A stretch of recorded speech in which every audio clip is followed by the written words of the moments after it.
Créé en 2004, 3PA, Penser, Parler, Partager et Agir, est une association d'éducation et de formation à l'environnement située à La Hache. Dans ce cadre, elle propose une programmation destinée à tout public, de toute génération. Des ateliers pédagogiques, des chantiers jeunes, des conférences et, pour la 6e année consécutive, le festival Agitaterre à Poucharamé. Ce marché festif a reçu artisans, producteurs, expositions, animations, dans le but de sensibiliser un public varié et plus ou moins averti sur des aspects de la transition écologique. Pendant le premier semestre 2019, des cafés-débats ont introduit le festival. C'est le thème de l'arbre au bois qui a été choisi. Vous avez été chargé de l'organisation d'Agitaterre. Ouais. Alors, depuis quand vous avez travaillé sur ce projet? On y est là depuis le mois de février, depuis début février. Donc on est rentré à 3PA. C'est le 5 février. Ouais, le 5 février. Et alors, vous êtes combien de bénévoles aujourd'hui à travailler sur le site? On est une cinquantaine, peut-être un peu moins. Ouais, quand même, ça demande. La majorité viennent quand même de l'association. Ouais. Souvent ceux qui sont en CAP ou qui sont sur d'autres missions en service civique. Mais il y a aussi d'autres gens. Ouais, les salariés qui sont vachement présents aussi, tout aujourd'hui. Et les habitués, en fait, qui connaissent la Maison de la Terre et Poucharamé. D'accord. Et alors donc, vous disiez que vous étiez arrivé au mois de février. Oui. Qu'est-ce qui vous a attiré à Poucharamé pour entrer dans cette association? Alors moi, je cherchais un service civique dans l'environnement, sur le thème de l'environnement. Après, l'événementiel, c'est quelque chose que je ne connaissais pas, donc ça m'a attirée aussi. Et je ne connaissais pas en fait, cette association de 3PA. Et on m'en a parlé et j'ai tout de suite accroché. Je me suis dit, vas-y, faut que j'y aille, quoi. J'ai pas hésité une seconde. D'accord. Et cette expérience aura été enrichissante, j'imagine. Ah oui, forcément. Toutes les deux, c'est quelque chose qu'on n'avait jamais fait, organiser un festival et Agitaterre, c'est quand même quelque chose. Donc forcément, on en ressort. Et moi, je trouve qu'aussi ce travail en équipe à deux sur un projet à long terme, c'est quelque chose qu'on ne fait pas tous les jours. Et alors, est-ce que vous avez été aidé par les anciens, est-ce qu'il y a eu Marine qui nous a beaucoup aidés, Marine qui a fait ce service civique en 2017. Elle était là parce qu'elle s'occupe de la Maison de la Terre maintenant, le café culturel de Poucharamé. Et donc là, cette année, elle a été notre tutrice, on dira ça comme ça, pour le festival. Donc voilà, c'est une belle histoire. Ouais. Merci à toutes les deux. Merci.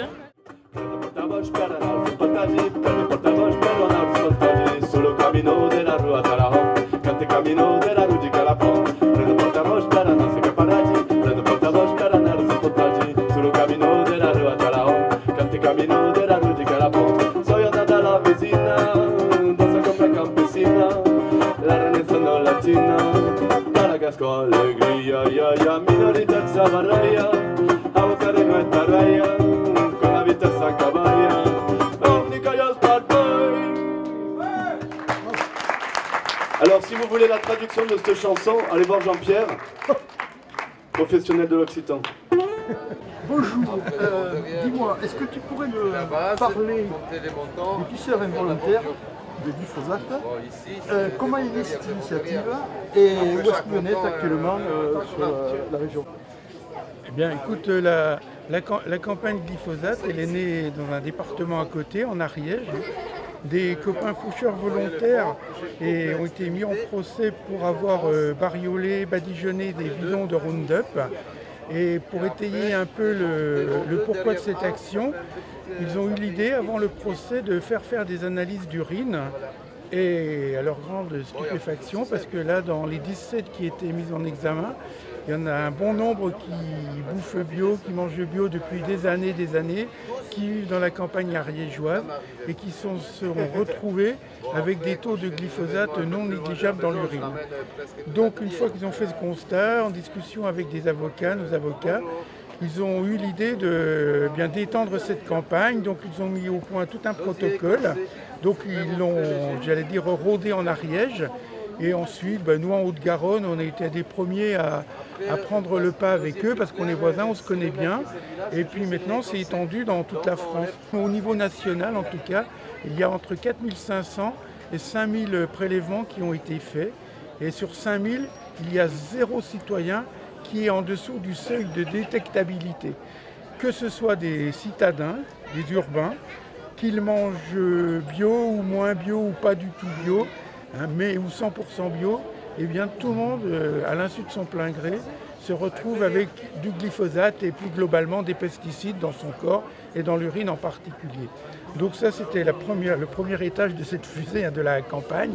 Et le deuxième étage, c'est de faire une action juridique contre toutes les personnes qui étaient en charge de la réautorisation du glyphosate, de l'utilisation du glyphosate, dans les 2 derniers trimestres 2017 et le premier trimestre 2018. Et donc, les personnes visées sont très vastes puisque ce sont les personnes qui étaient en charge. Les agriculteurs ne sont pas du tout mis en cause. Ce sont les personnes, aussi bien administrativement que scientifiquement, que sur le plan industriel, qui permettent la mise sur le marché et l'utilisation de ce type de molécules qui sont mis en cause. Donc actuellement, il y a plus de 4000 plaintes qui sont, à peu près 4000 plaintes qui sont au pôle santé publique du tribunal de grande instance de Paris et l'instruction est en cours et en tout cas elle n'est pas abandonnée pour l'instant puisqu'il y a des signes qui montrent que ça continue.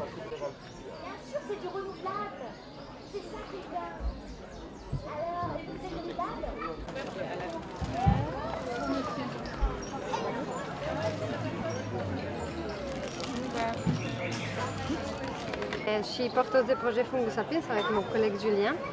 En fait, c'est vraiment une synergie des initiatives.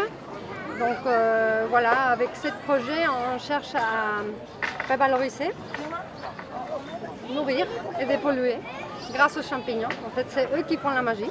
Il y a la partie alimentaire, donc on va faire pousser des champignons alimentaires et médicinaux pour nourrir les gens, et pour proposer une alternative à la viande. C'est très protéinique un champignon. Et puis d'un autre côté, avec tous les remanents de notre production, des biomatériaux et des champignons alimentaires, on va produire des composts et des soustrats dépolluants. On va pouvoir extraire des métaux lourds, des radioactivités. Comment c'est les champignons qui font. Voilà, nous on va faire un substrat et puis les champignons, il va capturer dans le carpophore les métaux lourds par exemple, ou les champignons vont mâchouiller les hydrocarbures. Voilà. C'est magique.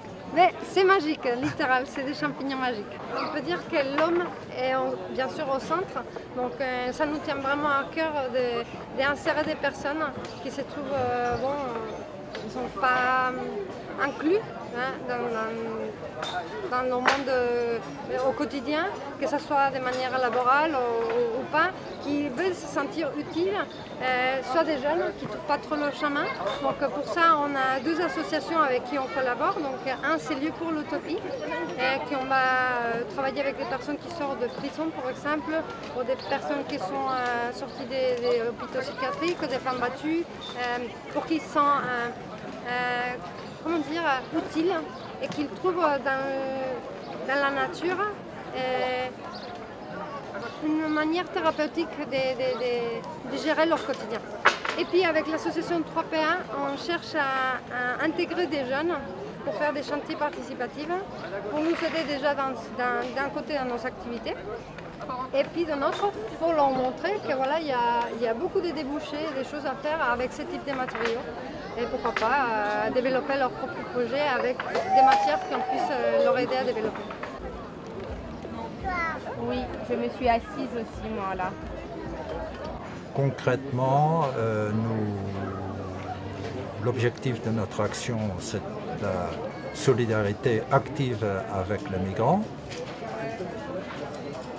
qui consiste en aide à la défense de leurs droits, concrètement avec les migrants et aussi en étant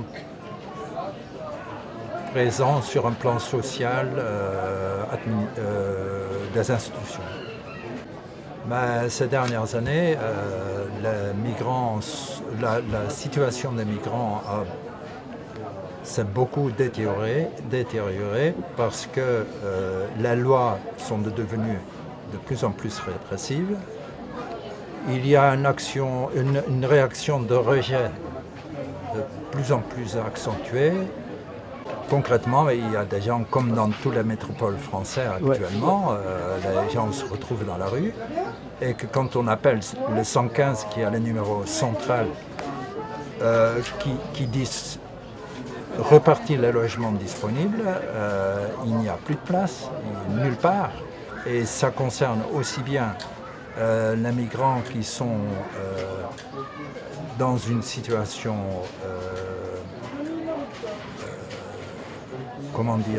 régulière, parce qu'ils ont demandé l'asile par exemple, que les migrants qui sont en situation irrégulière, y compris maintenant les mineurs, y compris les femmes qui ne sont pas enceintes de plus de 7 mois. Donc la situation devient intenable et totalement inhumaine. Et les échos que nous avons sont que la situation se détériore terriblement, que ce qui n'était pas arrivé depuis le début, depuis l'ouverture du centre de rétention, le centre est totalement débordé en permanence, une place se libère tout de suite reprise. La situation est débordée, j'ai dit, donc il y a trop de monde, ce qui a pour conséquence qu'il y a des tensions, il y a des abus, il y a qui font que les gens ne peuvent plus vivre là-dedans et se mettre en grève, grève de la faim, se suicider. Il y a eu un suicide dans le centre de Cornebarieux il y a quelques mois. C'est que cette photosynthèse. Qu'en dis-tu, Barbedru? Je ne sais pas, je ne connais pas cet engin. J'avoue être dubitatif. Ça ne doit pas faire partie de notre écosystème. Non, je ne pense pas. Quel étrange appareil. Quel curieux personnage. Oh, le personnage. C'est une vieille branche. Oh oui. Bonjour. J'étais accroché par le titre de ce panneau, là, Cultivons l'envie d'agir. C'est quoi concrètement? Alors cultiver l'envie d'agir, c'est ne pas donner des réponses toutes faites aux gens, c'est vraiment leur donner les outils et les moyens de réfléchir par eux-mêmes pour aller vers un monde en transition en fait, vers le développement durable. D'accord. Il y a longtemps que c'est une association, j'imagine? C'est une association, oui. Il y a longtemps qu'elle a été créée? Alors au niveau national, elle a commencé à Paris il y a environ 12 ans. Là en Occitanie, ça fait depuis 2009, puis ça est tombé en hibernation. Et là, il y a 1 an et demi, 2 ans, Cindy, la salariée actuelle, a repris un peu le flambeau et l'a fait renaître en Occitanie. D'accord. Et il y a un autre mot qui m'a frappé, c'est la solidarité. Vous pouvez me parler concrètement à travers votre projet? Oui, ben la solidarité, on ne peut pas aller vers un monde meilleur si on n'essaye pas de s'aider les uns les autres. Donc c'est bien beau de vouloir sauver la planète, sauver la nature, tout ça, mais ça passe par l'humain aussi. Donc on s'aide tous les uns les autres. Merci beaucoup. Avec plaisir.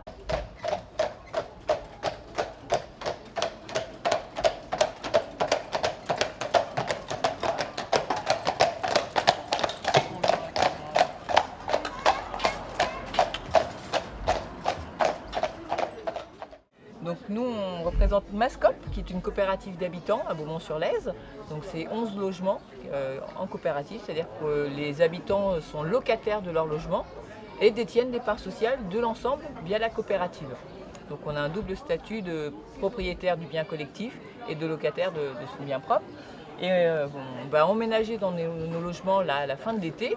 Et donc on a chacun un logement individuel et on a une maison commune où il y a une grande salle de réception, des chambres d'amis, des ateliers, etc. à faire vivre. Et donc pour faire vivre ce lieu commun, on a créé une association qui s'appelle Coopéractivons, où il y a dedans des futurs habitants et des gens qui ne comptent pas habiter la coopérative d'habitants et qui proposent des animations pour faire vivre le lieu. Donc ça peut aussi bien être des ateliers de yoga, des ateliers de cuisine, des ateliers zéro déchet pour apprendre à faire ses produits ménagers, voilà, des choses pour apprendre à consommer autrement et en mutualisant nos savoirs et nos savoir-faire. Voilà. Ah, d'accord, c'est très intéressant. Il y a longtemps que cette association... Alors nous on est sur le projet depuis 2015, donc on a lancé la coopérative d'habitants en 2015 et le Coopéractivons a été créé là au printemps. Et au niveau des financements, est-ce que les pouvoirs publics vous aident ou Pas assez. Pas assez, d'accord. Donc au niveau des financements, nous on est sur un projet à 2,4 millions quand même. Donc il y a eu des apports des coopérateurs. Et sinon, on a fait un prêt locatif social, parce qu'on fait du logement social en fait. Sur les 11 logements qu'on propose, 9 sont attribués sous conditions de ressources. Donc comme un HLM classique, quoi. Donc pour faire cet emprunt-là, c'est un emprunt qui est conditionné, donc qui demande des garanties via le département, etc. Donc le département et la commune de Beaumont-sur-Lèze se sont portés garants pour cet emprunt PLS. Et tous les 13 du mois, on ouvre nos portes. On fait un apéro partagé tous les 13 du mois à 19 h. Donc voilà, à Beaumont-sur-Lèze. Merci beaucoup. Avec plaisir. C'est les chevaux vapeur.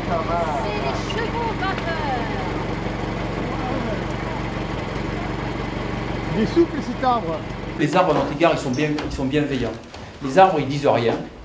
Ils nous donnent tout et ils disent rien. Et nous, on leur fait du mal. Donc à un moment donné, ce titre-là, je trouve qu'il leur allait très bien. Il y a beaucoup de dérives et beaucoup d'argent. Parfois, on a envie de se faire de l'argent sur le dos des arbres. Il n'y a aucune conscience du végétal. Moi, je suis là, avant tout, mon boulot, c'est de faire vivre les arbres, d'essayer de trouver des solutions pour qu'ils vivent le plus longtemps possible, qu'ils soient bien, de planter le bon arbre au bon endroit. Est-ce que, monsieur, vous pouvez nous raconter ce qu'est la lampe de bois, s'il vous plaît? Absolument, je m'approche. Approchez-vous. Écoute bien ce monsieur, c'est une vieille branche, il a beaucoup de choses à t'apprendre. Oh oui, oh ben là... Alors, quand j'entends la langue de bois, ça me gonfle l'écorce et ça me hérisse les châtaignes. C'est pas beau ça? Nougaro, c'est pas de moi. Ça t'embouche un coin, hein, bourgeon? Bonsoir, c'est Titi Twister bébé.